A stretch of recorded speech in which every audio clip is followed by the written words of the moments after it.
everyone, my name is Chloe, and today I'm here with day one of Favorites Week. So Favorites Week is something that I'm trying this year because everybody is doing their top 24 and 24 and all of these favorites lists, and I love it. However, if I'm trying to combine genres, I just can't do it. I just can't create one cohesive list because I read way too eclectically. I have so many different genres that I read from that I feel like it just would be apples to oranges. You can't compare apples and oranges, and I'm overthinking it and doing too much. So instead, what I'm going to do is every day this week, I'm going to be releasing a different genre in my favorites list. Some are going to have 10, most are going to have 10, my top 10 from the year.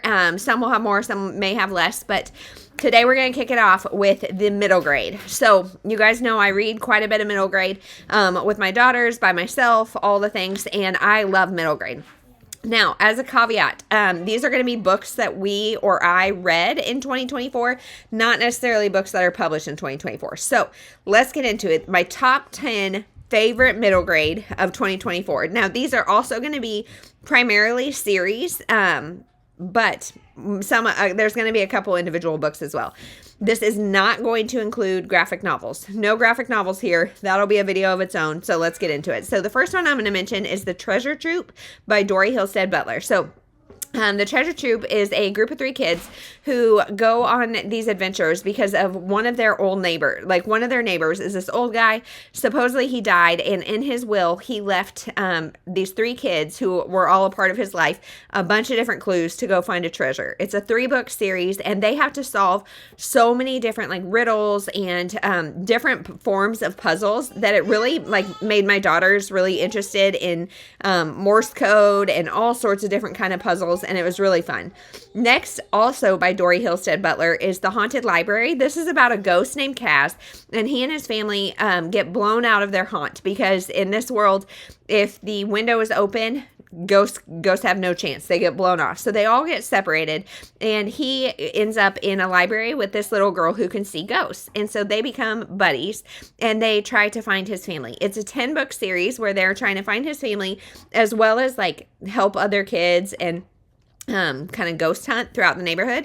And so there's that. Then we have The Lighthouse Family by Cynthia Ryland. So this is a really sweet animal series that starts with a dog and a cat. So there's a cat that lives in a lighthouse, and this dog washes up, and they become like a little family.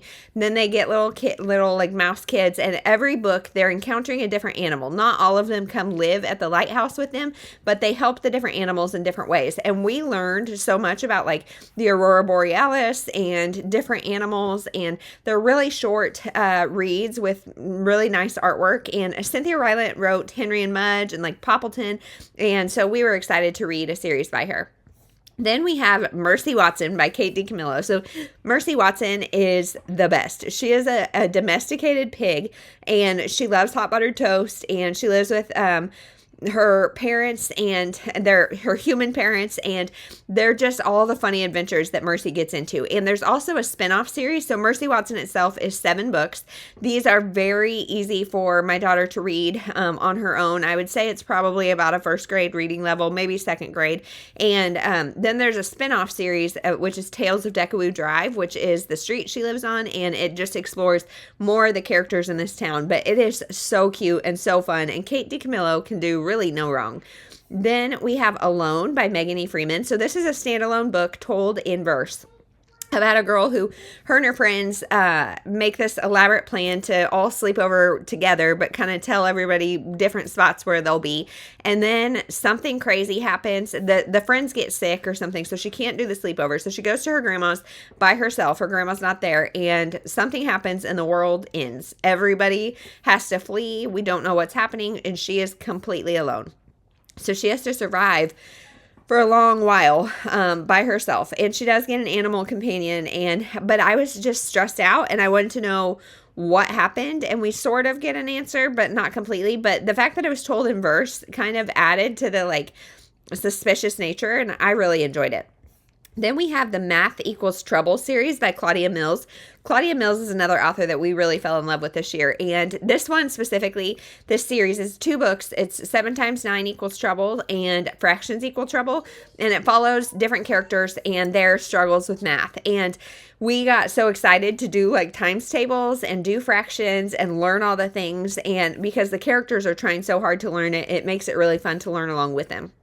Then we have Franklin School Friends, also by Claudia Mills.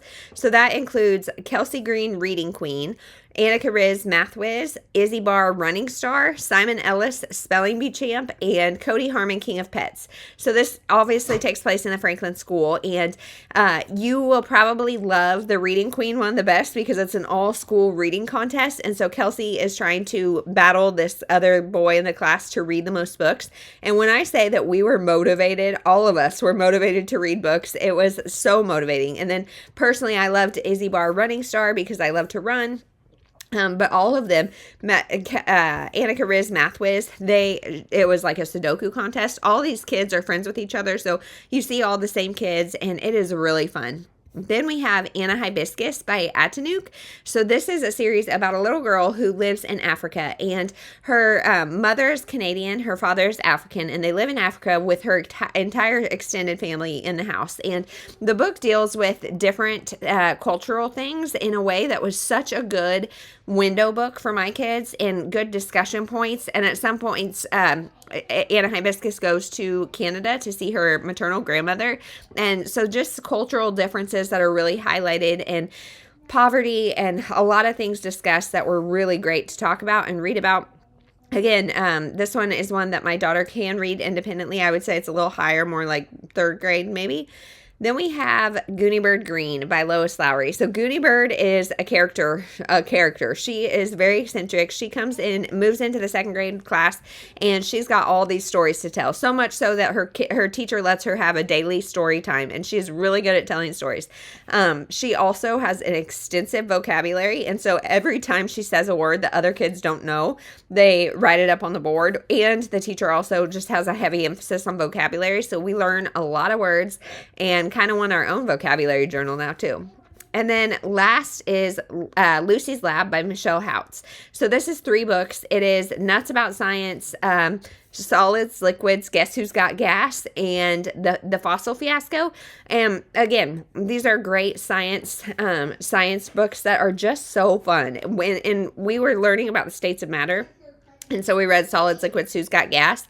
And my daughter was wanting to like do the experiments and do the journals, and there's interactive stuff. It's so good. So if you guys can tell, these are the middle grades that I primarily read with my kids, and they were great for our homeschool, but also just such enjoyable reads and ones that we could not stop reading. And some of these, I'm surprised that we just discovered them in 2024. I did not include any that were continuations of series or anything that we had started in other years. These are all ones we had started and mostly finished, if not completely finished, in 2024. So let me know if you have read any of these books, and if you've got any great middle grade series for somewhere in the like middle elementary school, because my daughter is in 3rd grade, and not even so it doesn't need to be one she can read independently. We love reading together, and you guys know that. And if it's got like an additional educational element, I'm all there for it. So let me know your favorite middle grades, and we'll see you in the next one.